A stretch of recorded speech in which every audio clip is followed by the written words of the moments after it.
Bueno, hermanos, vamos a empezar. Realmente es un privilegio estar aquí y más que todo un privilegio compartir este pasaje.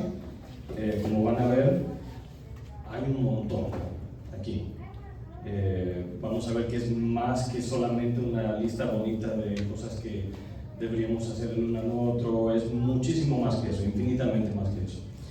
Leamos primero el pasaje. Vámonos entonces a Romanos capítulo 12 y comenzamos en el versículo 9. ¿Alguien me hace el favor de leerlo? Del 9 al 13. Aborrecer lo malo, seguir lo bueno. Al 13, por favor. Amaos los unos a los otros con amor fraternal en cuanto a honra, refiriéndonos los unos a los otros. En lo que se requiere diligencia, no perezosos, fervientes en espíritu, sirviendo al Señor, gozosos en la esperanza, sufridos en la tribulación, constantes en la oración, compartiendo para las necesidades de los santos, practicando la hospitalidad. Gracias. Vamos a orar para encomendarnos al Señor. Amado Padre Celestial, te damos las gracias por el privilegio que nos das de estudiar tu palabra. Gracias que tú por tus misericordias, tú ahora nos mandas a vivir una vida de santidad, una vida de amor los unos para los otros, una vida de honra, de preferencia, una vida de diligencia, de fervor hacia ti y hacia los demás. Ayúdanos, Señor, a no fatigarnos, a ser animados por esta palabra y ayúdanos a darte la gloria y la honra en todo lo que hagamos. Amén. Bueno, hermano, entonces al leer esto, realmente el primer pensamiento que debería surgir en nuestras mentes no debería ser, ¿en qué formas he faltado? ¿En qué formas no he hecho lo que dice este pasaje? Realmente la primera cosa que se debería venir a la mente debería ser lo que dice 2 Corintios 2:16. Y no vayan ahí, solo yo les voy a decir cuándo vamos a ir a ciertos pasajes, pero de vez en cuando solo voy a leer los pasajes. 2 Corintios 2:16 dice: para estas cosas, ¿quién es suficiente? Eso debería ser lo primerito que se nos viene a la mente. Sí debe haber convicción de pecado, debe haber una conciencia de cuando no obedecemos al Señor, cuando no estamos por el buen camino, pero entonces debemos de dejar de mirar hacia adentro y mirar hacia Cristo, porque Dios no es como el faraón. ¿Se acuerdan cuando Moisés vino y tuvo una audiencia con el faraón y pidió que dejara ir a los israelitas? ¿Qué hizo el faraón? Una de las cosas que hizo fue quitarles la paja para que ya no pudieran, porque dijo: son flojos, les quito la paja, pero sí tienen que seguir dando lo mismo que rendían antes. Dios no es así. Dios manda, pero Dios también provee. Agustín de Hipona dijo eso, da lo que mandas y manda lo que quieres. Entonces ese es el Dios que tenemos nosotros y eso es lo que espero que veamos aquí hoy. Entonces vamos a adentrarnos un poquito en esto, pero para poner como un fundamento, ¿no? Primero vamos a ver el hecho de que hemos venido de Romanos 1 al 11 con bastante doctrina, bastante teoría, y realmente no me gusta usar esa categoría, ¿no? Como que aquí tenemos nada más la doctrina y aquí tenemos la práctica, como que la teoría o como que la doctrina, la teoría y la práctica son dos cosas completamente diferentes que no tienen una que ver con la otra. No es el caso. Es lo mismo con la ley y el evangelio, ¿verdad? Cuando leemos en la Biblia mandamientos, cuando leemos en la Biblia lo que Dios espera de nosotros, debemos al mismo tiempo ver que el evangelio siempre viene a la par, siempre es la ley y el evangelio, ¿verdad? Porque al final de cuentas no es por lo que nosotros hagamos que tenemos la justicia con Dios, eso es solamente por medio de Cristo. Y sí, Dios es perfecto, Dios es santo y su estándar es la perfección, pero al mismo tiempo Él sabe nuestra falta, Él sabe nuestra naturaleza. Hay uno de los versículos de la Biblia que dice que sabe que somos polvo y entonces Él nos da la fuerza y nos da la gracia para hacer lo que Él nos pide.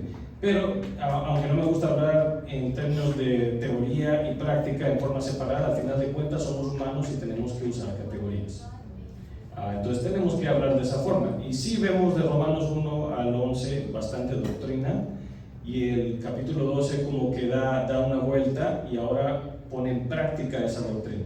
¿Cómo vamos a aplicar todo lo que hemos visto, por ejemplo, en Romanos 11, del olivo silvestre, y que éramos nosotros, todos aquí, y el olivo, que Dios, estaba el olivo de Israel, y luego están los gentiles, que éramos los olivos silvestres, y Dios nos tomó y contra la naturaleza, contra lo natural, Él nos pegó a la vid, y ahora somos parte de esa vid, somos parte del pueblo de Dios, somos el pueblo de Dios, junto con los israelitas que creen en el Señor Jesús. Entonces eso es lo que vemos en el capítulo 12, y el pastor Valentín ya repasó los versículos 1 al 8, y les recomiendo que vuelvan a estudiar ese video, porque eso influye mucho en lo que vamos a ver hoy, de los versículos 9 al 13. Espero que lleguemos al versículo 13. Pero lo que sí quiero que vean, pónganle atención otra vez, nada más vean más o menos así un vistazo desde arriba, ¿no? Desde un avión, por decirlo así, al del versículo 9 al 13. Solo noten ciertas palabras conmigo. El amor sea, aborrecer, seguir, amaos, prefiriéndolos, no sean perezosos, sean fervientes, sirvan al Señor, sean gozosos en la esperanza, etcétera, etcétera. No vemos ahí una sugerencia, no vemos un lenguaje como de traten de amarse sin fingimiento, traten de aborrecer lo malo. Habla con autoridad. El amor sea sin fingimiento, aborrecer lo malo, seguir lo bueno, etcétera, ¿verdad? No es opcional. No es opcional. Y hay ciertas razones por las cuales no es opcional. Uno, podemos decir, bueno, Pablo es el apóstol, ¿verdad? Romanos 1:1, como casi siempre, no siempre, pero casi siempre, como Pablo se presenta, dice que es el apóstol designado como tal por Jesucristo, el apóstol de Jesucristo. Podemos decir que es por medio de esa autoridad que él puede hablar de forma imperativa, ¿no? Decir, dar mandamientos por medio de la autoridad que Jesús le ha dado. Pero también es la apelación o el apóstol apelando al amor y a la voluntad de los redimidos, ¿verdad? Ahora tenemos diferentes amores, diferentes inclinaciones, diferentes cosas que ahora nos atraen, cosas que son parte de la nueva naturaleza que Dios nos ha dado. Y eso lo vemos, por ejemplo, no lo vamos a ver ahorita, pero se los dejo de tarea, Filemón. Si ven en Filemón, esa es una carta que Pablo le escribe a una persona, a un cristiano, que es propietario de esclavos. Y eso no era algo fuera de lo común, no ha sido de hecho fuera de lo común por la mayor parte de la historia del mundo, la esclavitud. Pero en este caso lo que pasa es que esta persona tenía un esclavo que se llamaba Onésimo, y Onésimo se escapó. Onésimo no era cristiano.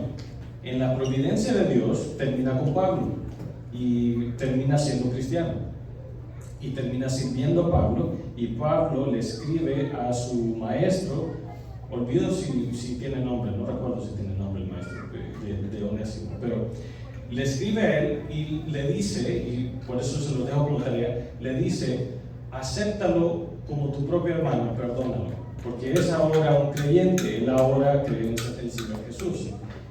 ¿En qué base él le pide eso? Le dice, te lo ruego, apelo a tu amor, pero le dice, yo de hecho, tú me debes tu propia alma, Filemón, tú me debes tu propia alma, pero no voy a mandarte a hacerlo. Apelo a tu nueva naturaleza, apelo a tu nuevo pensamiento, y espero mucho de ti. Lo que espero es que tú actúes como un cristiano, sin necesidad de que se te mande o se te obligue, ¿verdad?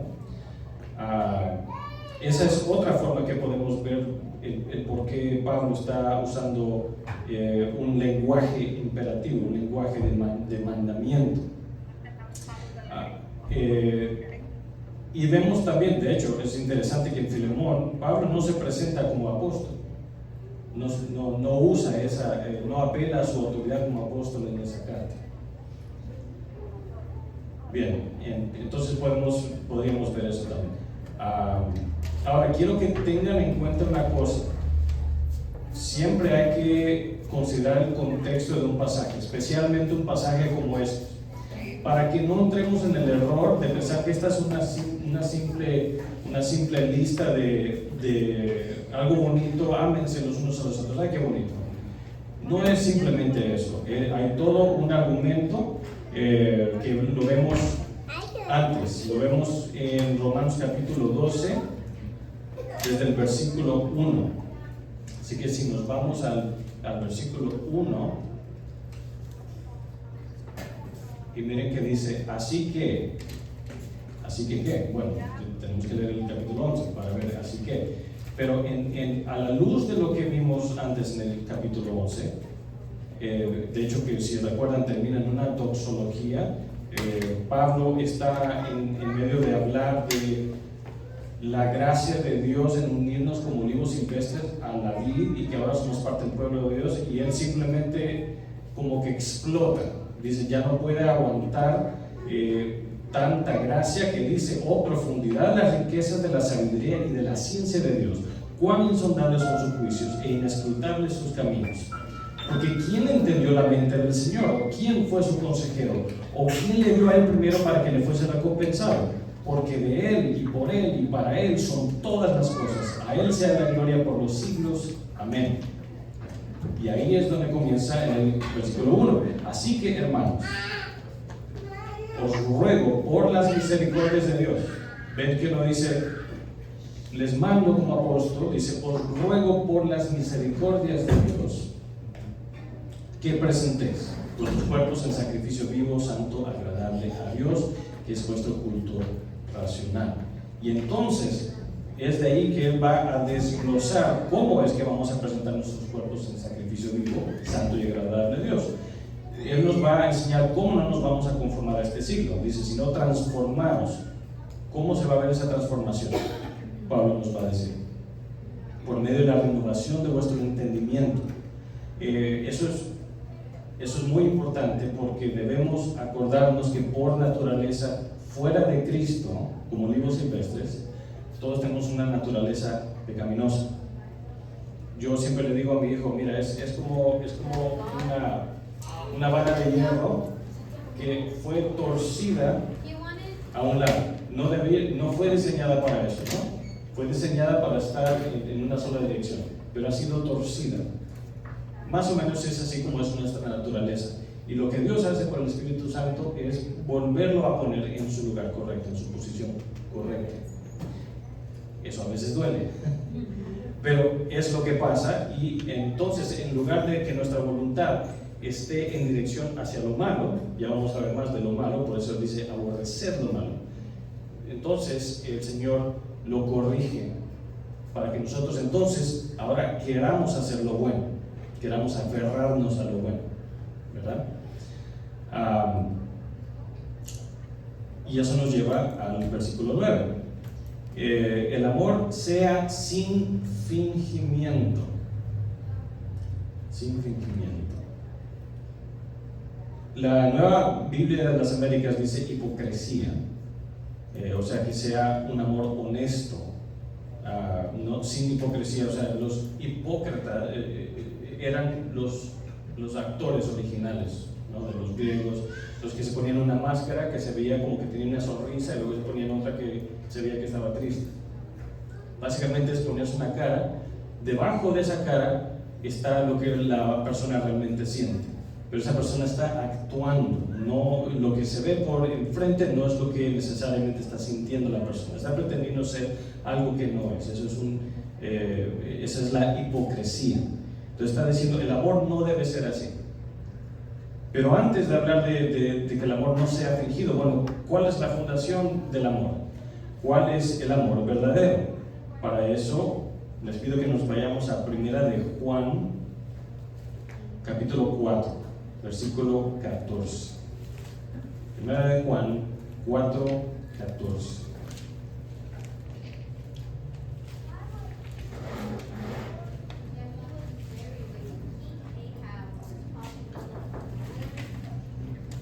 Lo voy a leer. Dice: todo aquel que confiese que Jesús es el Hijo de Dios, Dios permanece en él y él en Dios. Y nosotros hemos conocido y creído el amor que Dios tiene para con nosotros.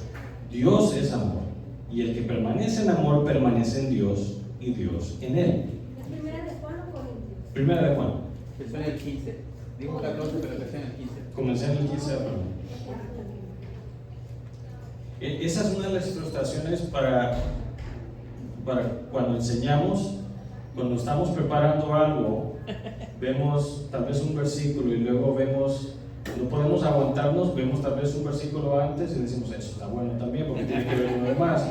Y nos vamos 2 y 3 antes y 3 después y tenemos, es un buen problema. De hecho tengo como 5 páginas de pasajes, pero no los vamos a leer todos, obviamente. A menos que seamos pentecostales y tengamos una vigilia, con mucho gusto.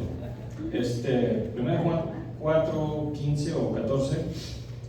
Y nosotros hemos conocido y creído el amor que Dios tiene para con nosotros. Dios es amor, y el que permanece en amor permanece en Dios y Dios en él. En esto se ha perfeccionado el amor en nosotros, para que tengamos confianza en el día del juicio. Van a ver cómo esto está relacionado perfectamente con lo que dice más adelante el pasaje de hoy, que seamos gozosos en la esperanza.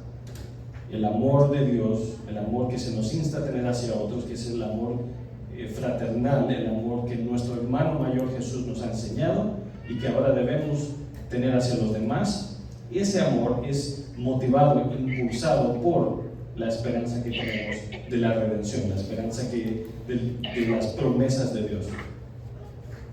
¿Cierto? Entonces, ¿dónde me quedé? En esto se ha perfeccionado el amor en nosotros, para que tengamos confianza en el día del juicio, pues como Él es, así somos nosotros en este mundo. En el amor no hay temor, sino que el perfecto amor echa fuera el temor, porque el temor lleva en sí castigo, de donde el que teme no ha sido perfeccionado en el amor. Nosotros le amamos a Él porque Él nos amó primero. Eso es clave para cuando Pablo nos dice el amor sea sin fingimiento.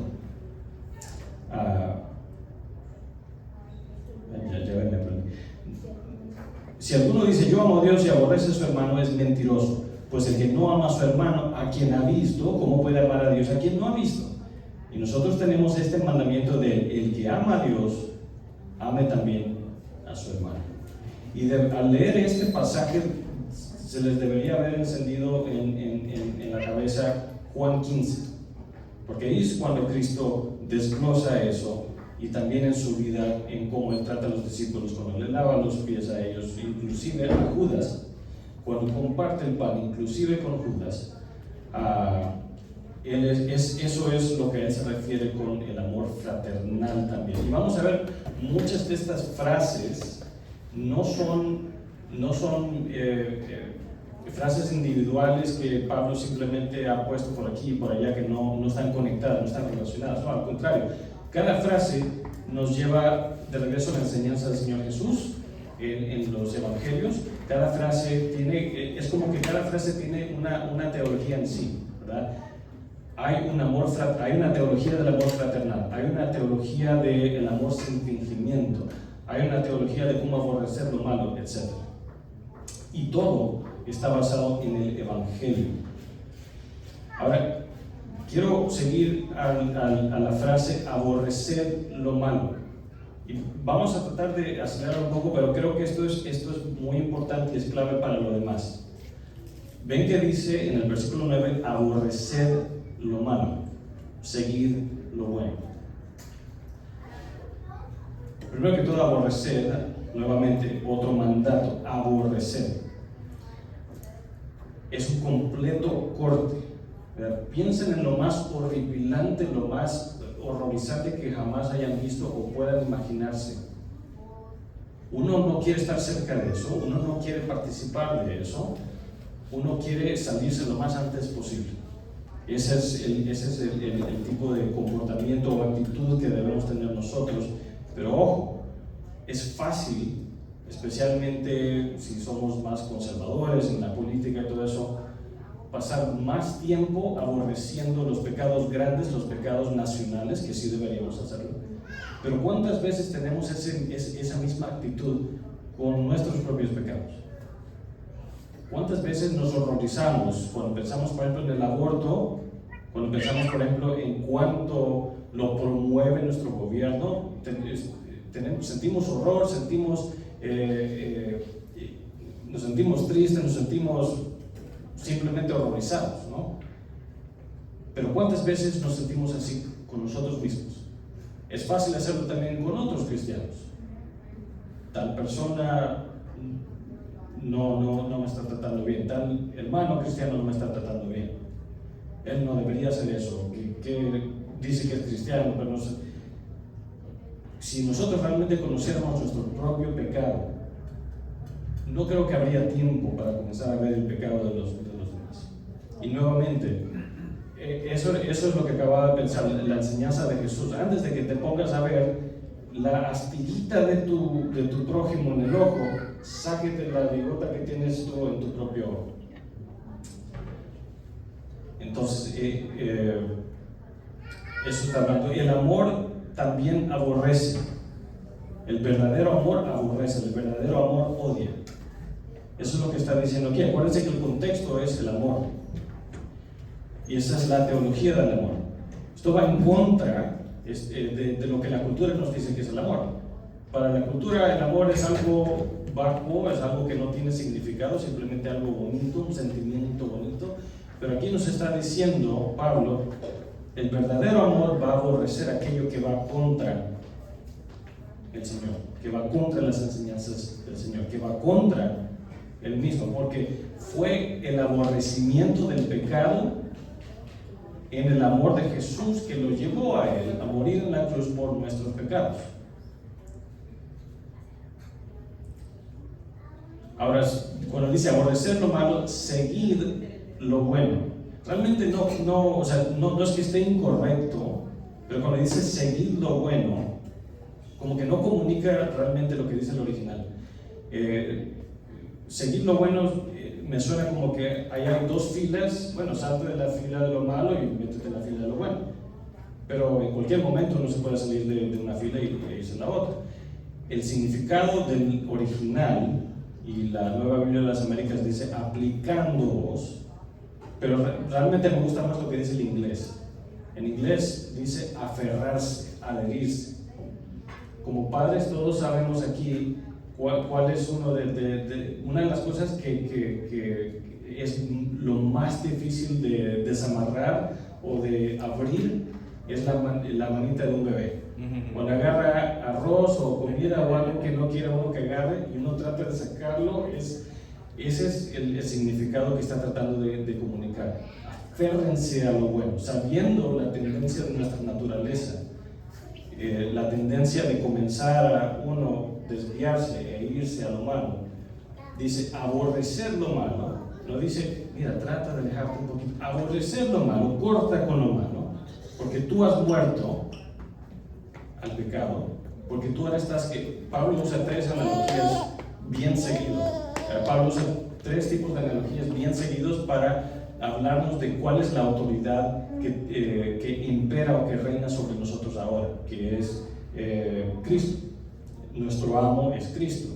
Las tres analogías son la esclavitud, el matrimonio y la muerte al pecado y la vida nueva en unión con Cristo. Esclavitud, que éramos esclavos. ¿Y qué hacían con los esclavos? Los ponían al frente de personas y otros los compraban, ¿verdad? No debemos disculparnos por el lenguaje de la palabra de Dios. No debemos estar, bueno, hablan de esclavitud, realmente no me gusta. Es lo que la Biblia nos enseña y la realidad todavía existe. Somos criaturas y por lo tanto vamos a ser esclavos o de una cosa o de la otra. No hay forma de escaparse de eso. La segunda analogía, que no estoy tratando de conectarles, es el matrimonio. Esclavitud es una, matrimonio es otra. Pero el matrimonio es que antes estábamos casados con el pecado. Pero Cristo, al morir en la cruz, Él puso fin a la vida del pecado, por decirlo, mató a la muerte, por decirlo así. John Owen tiene un puritano, tiene unas obras excelentes en cuanto a eso, la muerte en Cristo, creo que era el título. Pero al morir nuestro marido en pecado, ahora Dios contrajo matrimonio con nosotros, ¿verdad? Cristo y la iglesia, Cristo y su esposa, la iglesia. Pero eso conlleva, por lo tanto, ciertas implicaciones. Nuestro apellido antes era pecado, ahora nuestro apellido es Cristo Jesús. Y por lo tanto debemos comportarnos como nuestro marido espera de nosotros. La tercera analogía que dije era la muerte al pecado y la vida eterna en unión con Cristo. Pensémoslo de esta forma. Aquí en los Estados Unidos tenemos licencia de conducir, andamos, existimos, tramitamos, etc. Pero hay gente que ahora está en el cementerio. Esas personas ya no tramitan, ya no existen, ya no llevan ninguna clase de negocios en esta vida. Es lo mismo con nosotros. Nosotros en el mundo del pecado estamos sepultados. Nosotros en el mundo del pecado estamos en el cementerio. Pero ahora volvimos a nacer de nuevo a la vida en unión con Cristo. Y ahora andamos y existimos en el mundo de la vida en unión con Cristo. Y por lo tanto estamos sujetos a las condiciones, las exigencias, los mandamientos de esta realidad, de este mundo. Ya no vivimos en conformidad con la situación anterior, ahora estamos en una nueva situación. Y entonces de eso está hablando. Vivan en conformidad con esa realidad, que murieron. Las personas que mueren pueden seguir pecando. Las personas que ahorita están en un ataúd en el cementerio, ¿están pecando? ¿O están haciendo algo bueno para su prójimo? No pueden hacer eso más. Esa es la realidad que tenemos nosotros. Obviamente vamos a pecar porque todavía no se ha llevado a cabo el cumplimiento completo de las promesas de Dios para redimirnos. Eso es parte de la esperanza que tenemos. Otra tarea, Romanos capítulo 4 al 8. Léanlo, degústenlo y disfrútenlo. Especialmente el capítulo 8, que habla mucho de eso. Pero cuando dice aborrecer lo malo, acuérdense lo que estábamos hablando al principio, que Dios no es como Faraón que nos quita y simplemente espera. Si Él nos dice aborrecer lo malo, Él nos dice, y aquí está lo bueno, aquí está lo que tú como nuevo hombre debes seguir, tu nueva lealtad está aquí. Entonces Dios provee.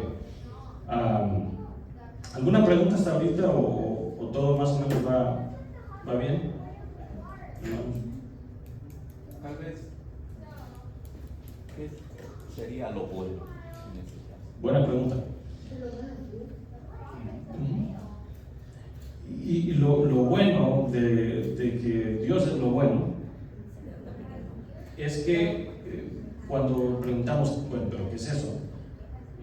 Tenemos que pensar en la palabra revelación. La única forma que conocemos a Dios es por medio de la revelación. Iba a contar la Biblia, pero no tengo una. Es la única forma que sabemos nosotros de Dios. Bueno, por la creación, según Romanos 1, la creación habla, grita de Dios, ¿verdad? De sus atributos, pero la Biblia nos habla directa y específicamente sobre quién es ese Dios trino. Entonces, ¿cómo sabemos qué es lo bueno? Dios se ha revelado. Dios tuvo la compasión de nosotros a tal punto que Él se reveló a sí mismo de una forma cognoscible, una forma que nosotros podamos entender en nuestro idioma. Calvino habla de que así como nosotros le hablamos a nuestros bebitos o a nuestros hijos, les hablamos de una forma que puedan entender. No les hablamos con un lenguaje de la Real Academia Española, sino les hablamos a un nivel que ellos puedan entender. De esa misma forma Dios habla con nosotros. No nos revela todo sobre Él, pero lo que sí nos revela es cierto y lo podemos entender.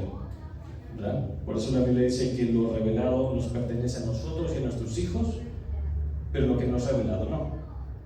Y eso nos debería bastar. Porque al final de cuentas el único que se conoce perfectamente es a sí mismo es Dios. Dígame. Una preguntita capciosa. Dios se revela, pero es por medio del Espíritu Santo que hace su trabajo, porque de otra manera no podemos. Entonces, como lee la palabra, Él nos habla, Claro. pero es el Espíritu Santo quien hace, Amén. el que nos hace nos refuerza para que podamos, porque en sí, ¿cuántas cosas quiero hacer yo buenas? Y muchas veces digo, no lo hice, que no lo hice. Trabajando en mi vida. Y gracias por acordarnos de eso otra vez, porque en cada momento que nosotros veamos un mandamiento tenemos que seguir acordándonos de eso. Esto es algo que yo no puedo hacer. El Espíritu Santo de Dios es el que debe ayudarnos, y por eso se nos insta más adelante a ser constantes en la oración. Entonces, al salir de aquí, si algo se dijo bien esta noche, debemos salir con el entendimiento de que dependemos de Dios en cada paso. Lo primerito que deberían pensar no es, tengo que hacer más, tengo que tratar mejor, tengo que esforzarme más. Ese tipo de energía tiene su lugar. Sí debemos querer obedecer más a Dios, sí debemos querer no pecar más, pero hay una línea bien finita, bien delgadita, en el que podemos pasar de una cosa a la otra. Podemos pasar de querer agradar más a Dios y por la otra querer obtener la gracia de Dios por lo que nosotros hacemos, querer estar bien con Él por lo que nosotros hacemos.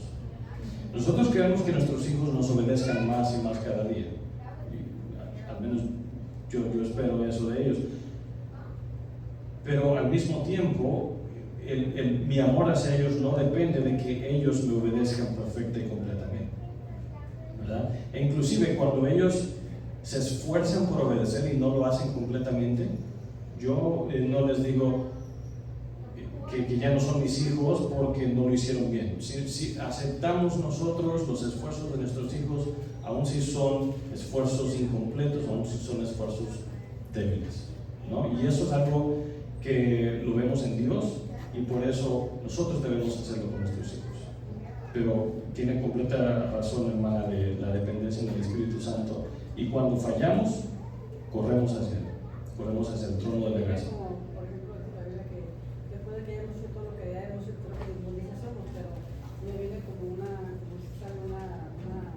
semilla de bellote de pino, porque me viene a la mente, porque digo, bueno, nosotros, el trabajo mío, por ejemplo, orar, leer, lo que Dios me dejó para que yo crezca, y mi dependencia de Dios es Dios a través del Espíritu, que Dios hace el trabajo por él. Y eso es lo que te lleva a hacer, ¿no? Claro. Eso es lo que le iba a hacer. Pero quiere decir que seamos cada vez más conscientes de esto. O sea, va de la mano que dependemos de Dios, pero nosotros nos vamos informando, ¿no? Y decir, esto es lo que Dios quiere, ir de la mano, ¿no? De dependencia y conocimiento de Dios. Correcto. Acuérdense Romanos 12:1.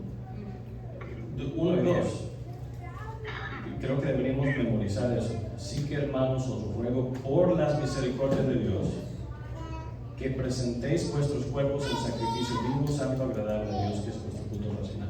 Es más, tomaría mucho tiempo, ¿no? Pero cuando lean, tal vez sería un buen ejercicio hacer esto. Si nosotros todos en nuestro propio tiempo leemos este capítulo, y cada vez antes de que dan el mandamiento, pongamos: os ruego por las misericordias de Dios que su amor sea sin fingimiento. Os ruego por las misericordias de Dios que aborrezcan lo malo y sigan lo bueno. Os ruego por las misericordias de Dios que se amen los unos a los otros con amor fraternal, ¿verdad? Así siempre mantenemos de mano a mano lo que estaba diciendo la ley y el evangelio, el mandamiento y la gracia. Entonces, seguimos al versículo 10. Ya ven lo que me refiero, apenas vamos a ver. Amados los unos a los otros con amor fraternal. Esa es una palabra clave, esa es una palabra, suena raro decirlo así, pero preñada de mucho significado. Deberían estar pensando, como ya lo hablamos creo, en Jesús, en Juan 15, en Juan 13, y debemos pensar, este hermano, y no solo piensen en aquellos que les caen bien, pero piensen en aquellos que les han hecho mal. Este hermano fue comprado por la sangre de Jesús. Porque el amor que se nos pide, dar a nosotros es un amor modelado por nuestro hermano mayor, como ya lo dijimos, ¿no? Pero vean qué hermoso es esto de parte de Dios. Porque desde el principio Dios diseñó la relación entre la familia para ser un amor perfecto, sin pecado, un amor puro. Pero ¿qué fue lo que pasó con Caín y Abel? Yo me imagino los padres de Caín y Abel, Adán y Eva, que los veían de chiquitos y los niños se abrazaban y se amaban, y ellos decían, espero que esto continúe de por vida. Tal vez ni pensaron que un día uno iba a matar al otro. Qué tragedia, la peor tragedia que realmente uno como padre puede pensar, ¿verdad? Pero aún eso es lo que Jesús está redimiendo. Caín mató a Abel. Caín, la simiente de la serpiente. Siempre vamos a ver eso en la Biblia y siempre lo van a notar ustedes. Siempre está esa pelea entre la simiente de la serpiente, aquellos que no creen en el Redentor, en el Mesías, y la simiente de la mujer, la simiente por la cual viene el Mesías, viene el Salvador. Siempre ha habido esa guerra del uno con el otro. Y entonces, pero ahora Jesús viene y Jesús redime eso, inclusive de manera que el amor fraternal que se nos requiere a nosotros es un amor sobrenatural. No es un amor común, no es un amor que puede nacer de nuestra propia naturaleza. ¿Cuántas veces nosotros no queremos amar a aquellos que nos han hecho mal? No queremos inclusive hacer lo que se nos dice aquí. Si ven más adelante, dice, en cuanto a honra, prefiriéndoos los unos a los otros. Y la honra, realmente eso apunta a un concepto que se puede conocer como la piedad. La piedad tiene que ver con lo que dice Calvino. Miren, aquí tengo una cita y creo que es muy buena. Por eso sigo citando a Calvino, porque a veces puede agarrar conceptos bien grandes y explicarlos de una manera bien concisa y bien útil. ¿Okay? La piedad tiene que ver, vamos a ver ahorita con la definición de Calvino. Miren, llamo piedad a una reverencia unida al amor de Dios que el conocimiento de Dios produce. ¿Ahora qué significa eso? Uno tiene reverencia hacia Dios, uno tiene un temor de Dios que va unido con el amor a Dios. Pero eso viene por medio del conocimiento de Dios. Tenemos la revelación de Dios que nos dice quién es Dios, y por lo tanto cuando vemos quién es Dios, nuestro creador, el creador de todo el universo, el que me ha dado la vida, etcétera, el que tiene expectativas de mí, el que me ha dado una ley moral. Entonces ese conocimiento entonces produce reverencia y produce amor a Dios cuando vemos lo que ha hecho por nosotros, y por lo tanto nuestras vidas van a ser unas vidas de santidad. Eso es la piedad. Pero eso se puede también llevar no solamente nuestra relación vertical hacia Dios, pero nuestra relación horizontal. Cómo nosotros tratamos a otros hermanos, en este caso cristianos. Por eso él dice, en cuanto a la honra, prefiriéndoos los unos a los otros. Realmente el inglés me gusta más en cuanto a eso de prefiriéndoos, porque en inglés como que está hablando de una competencia, la única competencia que se permite. Dice, gánense, es como que dice, traten de llevar una competencia en la que uno trate de honrar más al otro. No tú, tú. Entonces, así no es, prefiriendo. ¿Por qué? porque nosotros no vemos a la persona y lo que ha hecho. Y por ejemplo, no lo veo a usted y lo que usted ha hecho. Si usted me ha hecho algo mal o algo, yo no estoy viendo eso. Yo lo debería ver a usted como Cristo me mira a mí. Pasa por alto las cosas, pasa por alto. O sea, si hay cosas que resolver, cosas que tratar, sí, pero por un lado eso, cuando Dios nos mira a nosotros, Dios no mira nuestro pecado, Dios mira a su Hijo Jesús. Y de la misma forma se nos pide a nosotros que al mirar al hermano o a la hermana, el estatus de la persona no cambia porque nos caigan mal, porque nos hayan hecho algo mal. Él o ella es un hijo o hija real de Dios. Estamos hablando de realeza. Al vernos los unos a los otros estamos hablando de realeza, ¿no? Y por eso se nos dice honra, prefiriéndonos los unos a los otros. Con un fervor, realmente lo que está hablando es con un fervor como cuando Juan le ganó a Pedro a la tumba, ¿verdad? Y es interesante que Juan escribe que él fue el primero que llegó y no Pedro. Es un poquito de humor ahí, pero con ese afán, con ese fervor, esa es la única competencia que debería haber entre nosotros. ¿Será que Sí, cuando honras a tu hermano o a tu hermana en Cristo, la exigencia de hacerlo es porque uno está honrando a Cristo? correcto. O sea, por medio de respetar, de animar, de ayudar, como dice Cristo, cuando visitaste a los presos en la cárcel, me lo hiciste a mí, ¿verdad? Entonces, cuando nos preferimos los unos a los otros, ¿verdad? Queremos honrar a Cristo mediante honrar y ayudar a los demás. Claro. Verlo a través de la cruz, Ujú. no a otras cosas. Correcto. Y cuando dice preferir, se refiere a preferir antes que a quién. Que a nosotros mismos. Porque si no está hablando de preferir a ellos antes que a tu familia, es lógica que no sea Cristo. También. Hasta cierto punto eso también, ¿se acuerda cuando Cristo dijo, si no odias a tu padre y a tu madre y me sigues a mí, no eres digno de mí? Es un lenguaje fuerte, ¿verdad? Pero acuérdense que aquí estamos hablando de otros creyentes. Entonces, en ese sentido, todos estamos en un nivel igual. Claro, por ejemplo, a los ancianos, los pastores, se nos dice, por ejemplo, que son dignos de doble honra en el aspecto financiero y en otras cosas también. Pero eso no significa que Valentín o que cualquier anciano son mejores o mayores que los demás de nosotros. No significa eso. Porque al final de cuentas todos, solo hay un creador y los demás somos criaturas.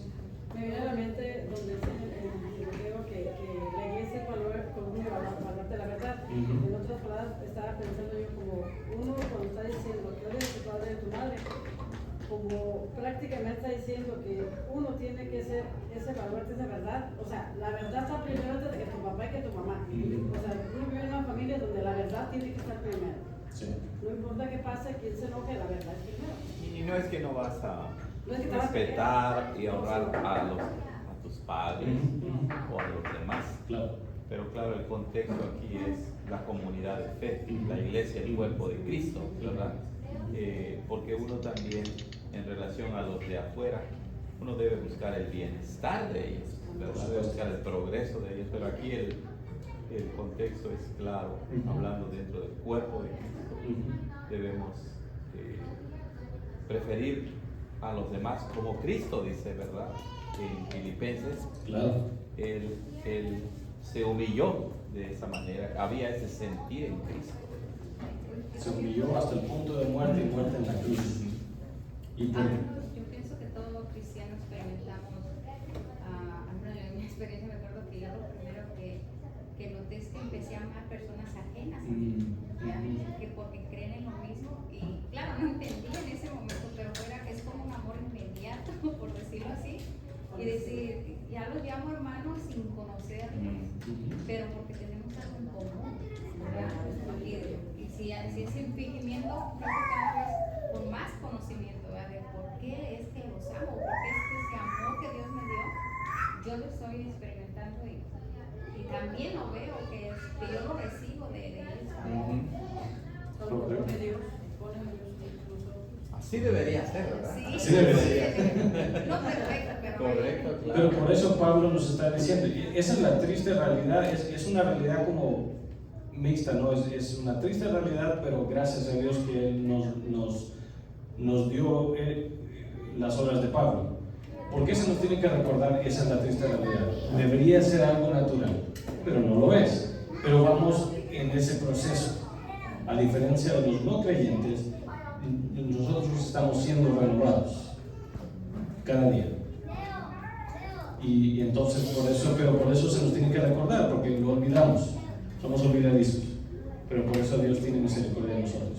Y bueno, como pensé que iba a pasar, se me pasó el tiempo, pero realmente quería que estableciéramos ese fundamento.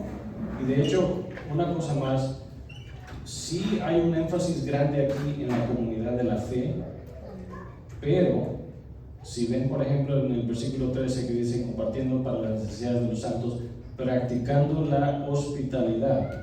La palabra hospitalidad, el original dice amor hacia los extraños. Entonces, la hospitalidad no cuesta nada si la hacemos entre nosotros, ¿no? ¿Qué nos cuesta? No nos cuesta nada.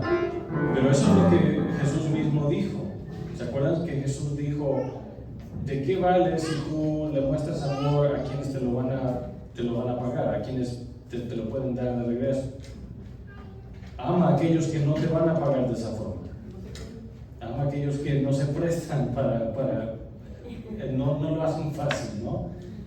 Pero acordémonos al final de cuentas que la razón por la cual sí mostramos un amor particular a la comunidad de la fe, pero especialmente también para aquellos fuera de la comunidad de la fe, es porque nosotros antes estábamos fuera de la comunidad de la fe.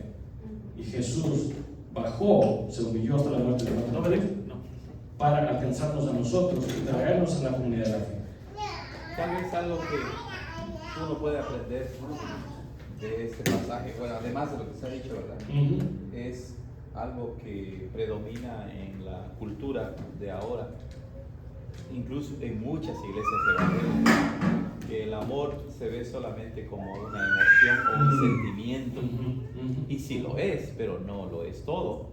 Y este pasaje nos enseña que el amor, para empezar, ¿verdad?, es Dios mismo, y Él nos manda a amar. Entonces uno tiene que decidir amar, porque es un mandato de Dios. Entonces el amor cristiano no es de que hiciste algo malo ahorita, ¿no?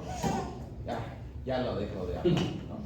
No depende de cómo te sientas, no depende de tus emociones, de tus sentimientos. Tienes que sobreponerte a eso, porque Dios te manda que ames. Es una decisión y es una acción. Es una acción que, como dice Pablo, la fe obra por el amor, ¿verdad? Entonces tienes que demostrar el amor, no nada más decir el amor. Sí, por eso leímos en Santiago y en Proverbios habla, resumiéndolo, ¿no? Básicamente, ¿de qué sirve si tú ves a alguien en necesidad y le dices, ¿por qué no vas y te calientas y comes? Y no le das nada, no le das lo que necesita. Esa es hipocresía. Y dice inclusive, si lo tienes contigo, ¿por qué tú vas y le dices, ven mañana, te ayudo mañana, ahorita es inconveniente para mí, estoy dormido, lo que sea? Si tu prójimo tiene necesidad, nuestro mandato como cristianos es ayudarles. Por eso, inclusive, decía, en lo que requiere diligencia, no perezosos, fervientes en espíritu, sirviendo al Señor. ¿Por qué? Gozosos en la esperanza. Les dejo esa tarea otra vez, Romanos 8, la esperanza. ¿De qué está hablando la esperanza? Vayan a Romanos 8 y Romanos 5 para ver de qué está hablando. Está hablando realmente de la redención de todas las cosas, de lo que nosotros estamos esperando que venga un día. Pero al final de cuentas, eso es lo que me gustaría comunicar. La relación no divorciable entre la ley y el evangelio, entre el mandato y la gracia, entre lo que Dios manda y lo que Él provee. Las dos cosas van unidas. Básicamente, en resumen, confía en el poder de Dios que resucitó de los muertos, que con ese mismo poder te ayudará a hacer lo que te manda, y hazlo genuina, diligente y fervorosamente hacia Dios y a todos los hombres. Recuerda el Evangelio y trata a todos los cristianos como mayores que a ti mismo, así como Jesús se humilló hasta la muerte en la cruz. Haz todo esto por el poder del Espíritu, impulsado por la esperanza eterna, en constante oración, que muestra nuestra dependencia, y confianza que Dios de hecho va a proveer. Porque ¿de qué vale si uno ora y uno no confía que de hecho Dios va a orar? Y te llevará a ti y a su pueblo hasta el fin. Confía en sus promesas y obra por fe. Entonces, hermanos, lo dejo por ahí. Si alguien quiere que le comparta las notas, se les puedo mandar, pero creo que por ahora eso sería suficiente. Terminar con una oración. Claro, vamos a ver.